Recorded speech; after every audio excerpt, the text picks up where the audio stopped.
2 రోజులుగా రాష్ట్ర శాసనసభలో జరుగుతున్నటువంటి చర్చను మనం గమనంలోకి తీసుకున్నట్టయితే 10 సంవత్సరాల్లో టిఆర్ఎస్ పార్టీ అధికారంలో ఉన్నటువంటి 10 సంవత్సరాల్లో కృష్ణా నదీ జలాల విషయం లోపల అప్పటి ముఖ్యమంత్రి చంద్రశేఖరరావు గారు ఢిల్లీకి వచ్చి సంతకం పెట్టినటువంటి పేపర్లు తెలంగాణకి ఎన్ని టీఎంసీలు అయితే సరిపోతాయని ఆ రోజు తెలంగాణ ఉద్యమకారుడిగా అంగీకరించిండో ఈ విషయాలు చాలా స్పష్టంగా ప్రజల ముందు ఉంచడం జరిగింది.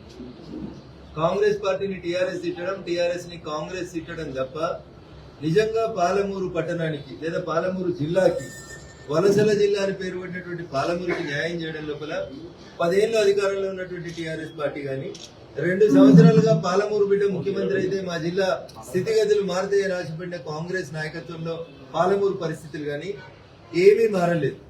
10 సంవత్సరాల్లో వాళ్ళు చేసినటువంటి నష్టం ఎంత ఉందో 2 సంవత్సరాల్లో ఇప్పుడు ముఖ్యమంత్రి రేవంత్ రెడ్డి కూడా పాలమూరు జిల్లాకు అంతే నష్టం చేస్తా ఉన్నారు.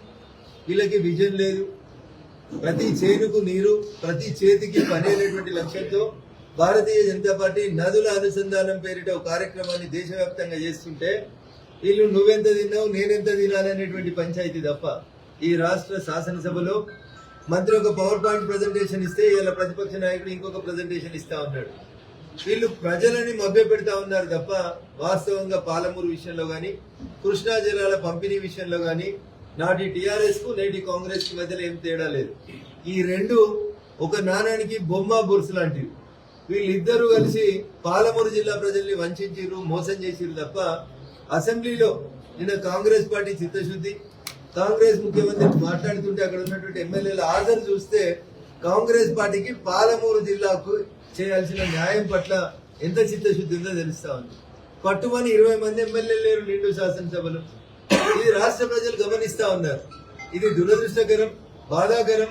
నిండు శాసనసభలో సీరియస్ గా చర్చ జరుగుతున్నప్పుడు వ్యక్తిగతమైనటువంటి దూషణలు, నీ కడుపులో అంత కంపు ఉందంటే నీ నోట్లు ఇంత కంపు ఉందని చెప్పుకుంటున్నారు తప్ప కంపును శుద్ధి చేసి రాష్ట్రాన్ని బాగు చేసి పాలమూరికి నీళ్లెట్లు ఇవ్వాలనే విషయంలో కూడా ఇద్దరికీ చిత్తశుద్ధి లేదు.